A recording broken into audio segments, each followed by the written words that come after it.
Welcome. This is MC Starman, Martin Comtois from the beautiful Cowichan Bay Estuary. That's Mount Sualem in the back there. And then we have the high tide at the estuary. I'm joined with my trusty co-pilot, Dayana Robinson. How are you doing, Day? I'm good. I'm riding all these, not kind of been discombobulated since the new moon, but I'm good. How are you? That new moon was something else, wasn't it? Huh? Yeah. We experienced what is called combustion. I think a lot of us felt really drained by this new moon. And so now we're a few days removed for the new moon, and we're doing a video on Venus retrograde, which is starting on the 22nd of July, so a few days from now. And Venus retrograde, how does that resonate with you? What is Venus retrograde when you think about it? Think about Venus and the archetype of the sacred feminine and that more yin quality typically, and how when retrogrades happen, it's a time for review, reflect, reconnect, or reevaluate that energy within ourselves. So I think there'll be some of that. From an alchemical perspective, Venus plays a very important role. And so in this video, we're going to flesh out the archetype of Venus and look at the deep meaning behind the retrograde cycle. You want to do the slide? And so the title of the video is Venus retrograde, July 22nd to September 3rd. Where is the love? A deep dive into the archetype of the goddess of love. Why don't we see a picture? This is Aphrodite was her name in Greek mythology, and this is so Aphrodite means foam born or sea born. And here we see the gods attending the birth of Venus, showing up in the shell. And then let's look at the next slide and the archetype of Venus. So we have the golden apple in the hand of Venus, and a sword, a lance, and then we have Taurus, the bull, which is ruled by Venus, and we also have the scale, Libra, ruled by Venus as well. So Venus as the ruler of Taurus is Venus in the body, so Earth Venus. Yes, you can go off. You can, yeah. So Earth Venus, Venus in Taurus, and then Venus in Libra, that's the beauty of ideas. So those are the two faces of Venus in the zodiac. So what is this phenomena of Venus turning retrograde, and how does that work? Wanted to show on the table. So this here we have the sun and the moon. And then we have Mercury, Venus, and Mars. We have Mercury and Venus in Leo, and Venus is going to come to the 28th degree of Leo and will stand there for about a week. And then Mercury will come and join it in the conjunction in opposition to Pluto. We talked about that in the last video on the new moon. And so that, I mean, I think they're becoming a meeting of opposition to Saturn then? oh yes. Yeah. The new moon was the Pluto, and now we're gonna go into Saturn. Well, actually it's Mars that's in opposition to Saturn. Right. And then Leo, yeah, you're right. Okay, so that was wrong. Thank you for correcting me. So, but that conjunction of Venus and Mercury, that's going to be the beginning of it. So if you look at it purely from the perspective of the astronomy of it, I don't know if you guys have been seeing it, but every night, so we're right around sunset right now, And then we're going to see, as soon as the sun sets, we're going to see Mercury, and then we're going to see Venus and Mars in the sky. And you can make that experiment yourself in the evening. And so basically, all the planets, they move this way, right? But they seem to be moving that way. Why? Because the Earth's rotation? The Earth rotates on itself. And so the rotation of the Earth, so now the sun sets, and then Mercury sets after, and then Venus, and then Mars. Okay, and then this is nighttime, and they travel together, and then they rise together. So it looks like the planet are moving that way because of the rotation of the Earth. That's how the houses are organized. The houses are organized according to the time of the day and the movements of the Earth on itself. These are the houses. So the signs themselves, the planets themselves, and the signs, everything moves that way. So there's two movements to the zodiac. And so that's pretty technical. Did that make sense to you? I know you have difficulty getting that. Difficulty getting the polarity of movements? Yeah, the two. I'm getting it these days a little bit more for sure. Studying retrogrades helps the brain have to digest it a lot. So then what happens in a retrograde from the Earth's perspective is that Venus and Mercury both turn around the sun. They're the closest planets to the sun. Of course, the moon turns around the Earth, and everything seems to be turning around the Earth because the Earth turns around itself. So everything seems to be turning around it, but really everything is moving this way. Now, when Venus reaches the longest elongation, that's 42 or 48 degrees, when it passes the sun by that many degrees, it starts moving backwards. But really what it's doing is it's preparing to move between the Earth and the sun. And that point where the sun, Venus is hiding behind here, Venus and the Earth are in exact alignment.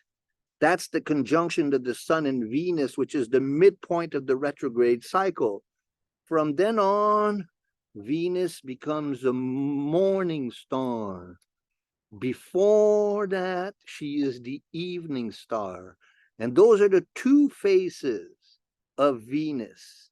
And the retrograde cycle is the transition between evening star to morning star, or from Fortuna to Aurora.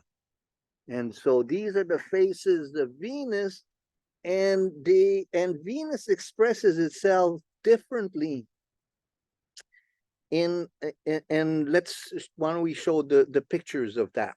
Two different expressions. So Fortuna, you can see Fortuna, there's a ship and there's a great queen there, abundance. And so then she is the goddess of fortune in her fortune aspect. So then she rules wealth and the acquisition of wealth, and she's very extroverted and she wants to be seen in her full beauty. In her Aurora as the morning star, then she becomes introverted as the Muse seeks to inspire the creativity of the sun. So if you look at the glyph is the symbol of Venus. You have, here's the symbol of Venus here. I want to shoot back to full stage. So the glyph of Venus is right here, ruler of Libra. So it's the sun, a circle, the sun, and the cross of matter underneath. So the sun is expressed through the creativity of Venus, or the creativity of the sun is expressed through Venus. So it is our ability to express our solar nature. So then the sun and Venus are very importantly related. And of course, Venus is always near the sun in any chart. She will never be far than 40 some degrees away from the sun. And she will be either in the Fortuna aspect in your chart. So you see, if Venus is ahead of the sun in your chart, then it's a Fortuna Venus.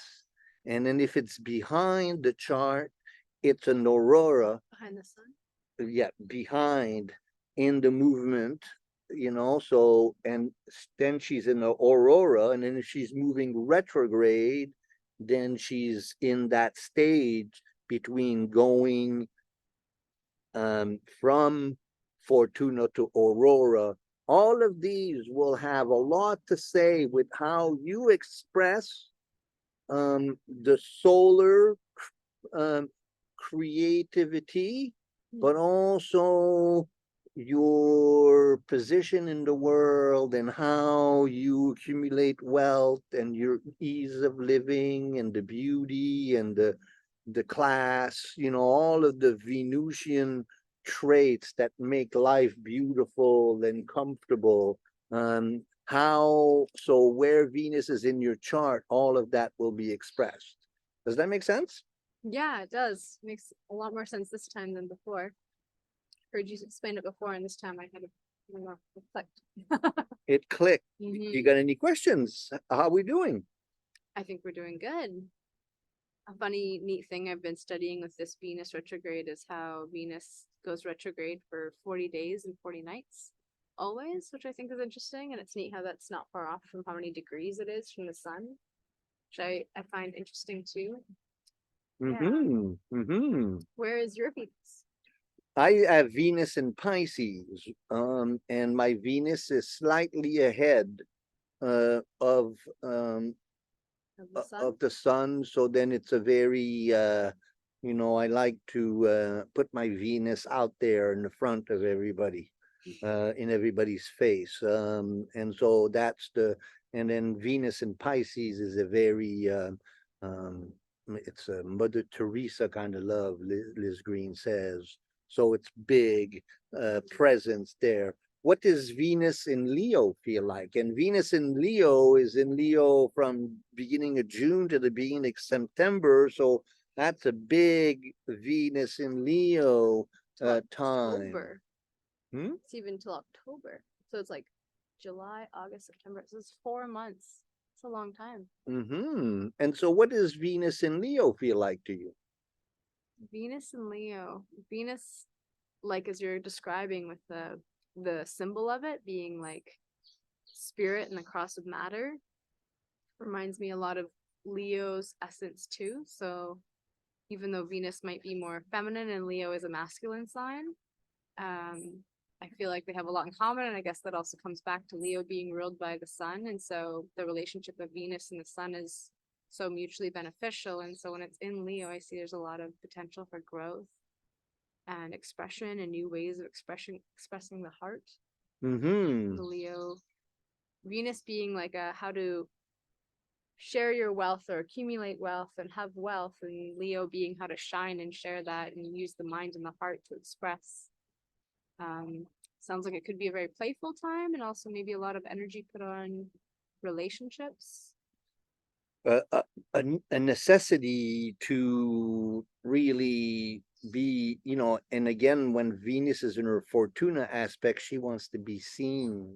So it's interesting because it's going, with the retrograde phase, and Venus has been going through the whole sign of Leo slowly, and then it's gonna conjunct with Mercury, and then it will go retrograde, and then it will be the Sun Venus conjunction, which come halfway, and so that will be in Leo as well. So then the sun will be very strong in Leo, and then Venus in Leo, it would say, you know, I want to be seen, but it's difficult to be seen because the sun is so bright, right?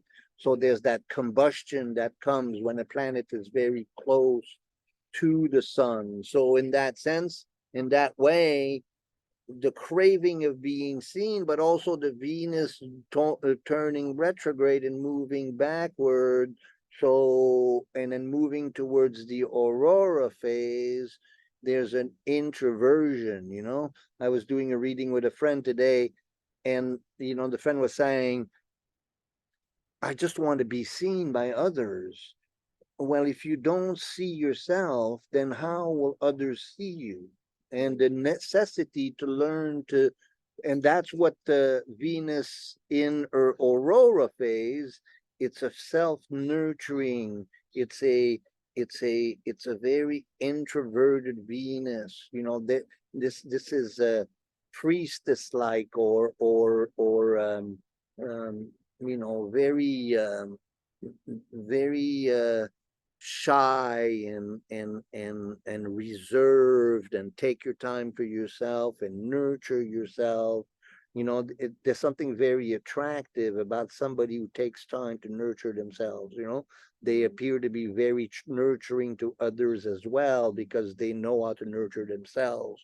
So then in that sense, Venus becomes kind of a little bit more selfish and introverted in that phase, and we're in that transition, and all that happens in Leo. Does that resonate with you in terms of how you've been feeling? Definitely, big time. Yeah. Yeah, the Venus also, like, I think most people know Venus is like the planet of love or the goddess of love or feminine energy. And when it comes to humans and love, it seems like there's also these narratives around like you can't love another until you love yourself, or you can only show up for the other as much as you show up for yourself. And so that makes a lot of sense and definitely is going to be a theme of the summer for many, I bet. Well, you can't pass on something that you don't have, Yeah. right? And so learning to have a relationship with Venus in your own process is super, super important. And this act of giving attention to Venus and giving Venus a creative voice is what makes us emotionally available for others. If we are not emotionally present to our own need, how will we be emotionally present to another person's need? So then Venus in essence is very selfish. She looks at pleasing herself first. It's not really about pleasing others, Venus. Venus is about me. You know, so when we say, where is the love? That's the love that comes to me. Venus is not about giving to others. Venus is about receiving and giving to yourself, giving what you need. And there's something very attractive about someone who knows how to do that.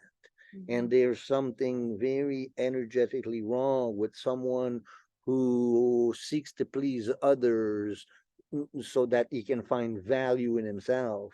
That's, you know, what we call codependency. Whereas in a co-creative relationship is about what I need. And so then in that sense, Venus plays a very important role in the psychic economy in that it establishes who I am in my personality. What do I love? What feeds me? What gives me what I need? And so then a well-integrated Venus is a really important part of a whole personality. And it's interesting, you know, I've been you know, as I do readings, it's fascinating how often you run into people who have challenges in learning how to integrate Venus in their chart. Because again, it's not about others, it's about what pleases me. And that sounds really selfish. And in a sense, Venus is a very selfish goddess. It's all about me. and me, that's Venus. And so to learn to honor that in ourselves is really important. I've heard the same things interestingly said like about Leo, where it's very can be very self-focused, and it's about how you yourself express yourself and the emancipation that can happen. And so there's a lot of need for self-love and showing up for Venus this summer. And so if you have any planets in Venus, then you're going to get this. Leo? I'm sorry. Any planets in Leo, you're going to get that Venus feeling, and especially when the Sun and Venus are in conjunction, but also Mars just came through Leo. So that was the trigger to all you Leo planets. And then Mercury is going through Leo. That's also going to trigger. And then the Sun will follow in this next month. As well. So then all of those planets in Leo, what do you got in Leo? My moon and my Mars. Oh, so you have moon also. I have moon and Uranus. And so then that's interesting. So what would the transit of all of these planets, Venus, Mercury, and Mars, to your Mars moon? When things went over my moon, I noticed like a deep need for home time, and the best way I could take care of myself and be healthy with others was when I was spending more home time.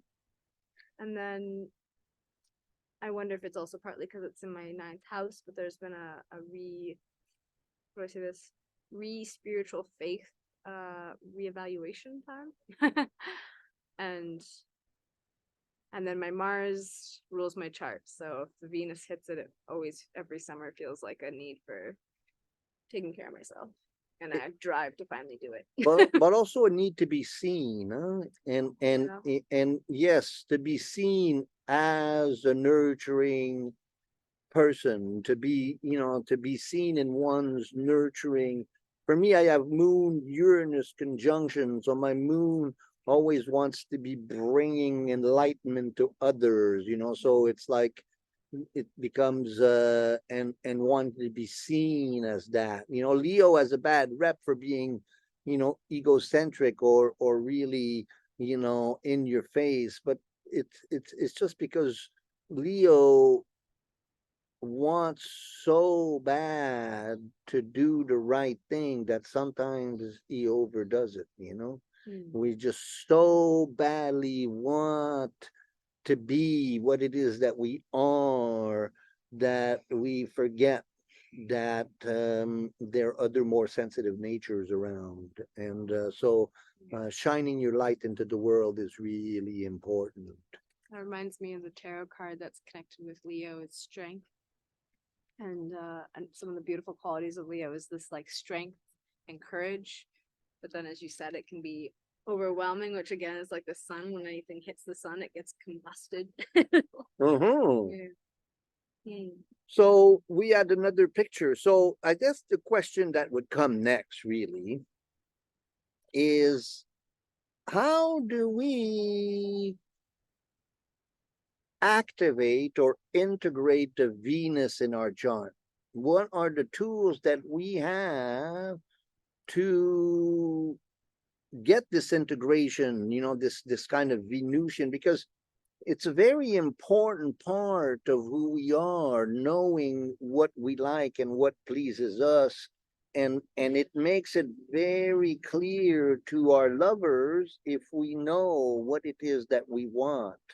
And so knowing what we want is a function of Venus, and then a function of Mars is to go get it. So then the next slide is about the integration of the Venus archetype. So we have Fortuna, the evening star, and Aurora, the morning star. And we have the important dates, which we'll look at. But the integration of Venus and the archetype of the goddess of love. So here we have again Venus in her beauty. And then we can talk also about the golden apple. That's interesting.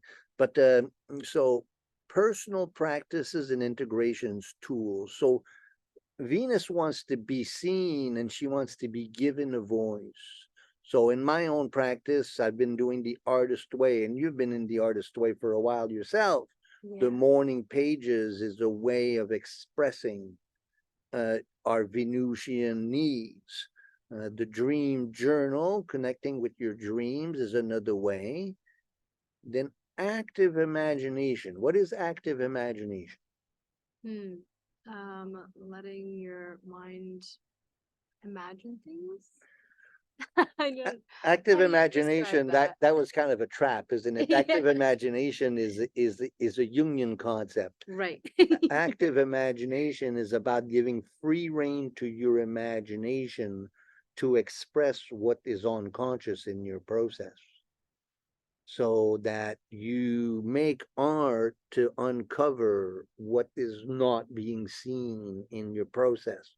So usually you take your dreams and you make art from your dreams, and in the process of making the art, something is revealed that's unconscious that you haven't been seeing. So it's a process of active imagination, or giving free rein to the unconscious, so that the archetype can express itself. So it's creativity, but it's a step above creativity. A lot of us use creativity that way, where we're not so sure what we're painting, but as we paint it, it becomes something, and that something symbolizes unconscious contents. And so active imagination is the process of making art and realizing unconscious content through the process of creativity. And that's a great way to connect with one's Venus. Love that. Makes you want to scribble with crayons. And there you go. So we talked about dream journal and dream analysis, analyzing your dream. Then you can also learn about this in your natal chart.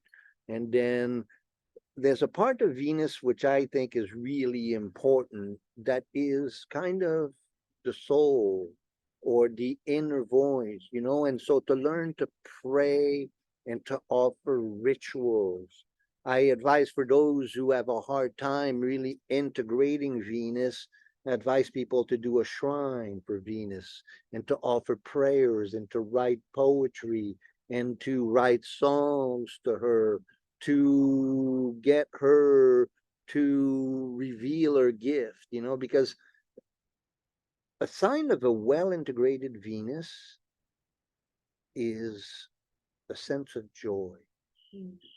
And so when one doesn't have joy, then their Venus isn't present. So to invite Venus into one's process, we invite joy. And that, if we come from a place of joy, life becomes wonderful. But if we're miserable, it's not really any fun, right? So then if life is not fun, that's because Venus is not well integrated. And so then these practices, and this opportunity here with Venus retrograde, to connect with your Venus and to be aware of her movement and of her cycles, and to take time to express creatively your own Venus and your own dreams and your own inner voice. Um, these are all really important parts of the process of individuation that are facilitated by a connection with the archetype of Venus. Yeah. Love it. Good point. That's Thank fun, you. huh? Should we go over the dates? Yes, let's do the dates. Mm. Okay, so June 6th, Venus entered Leo. June 20th, Venus started turning retro, or started its shadow period. So started the period of space where it will go over again. So basically, between 12 degrees of Leo and 28 degrees of Leo, Venus will travel 3 times to that. And so it first crossed 12 degrees Leo on June 20 with it, and it will return to 12 degrees Leo on September 3rd. So on July 22nd, So a month after that, Venus turned retrograde. So we're just about to do that at 28 degrees Leo.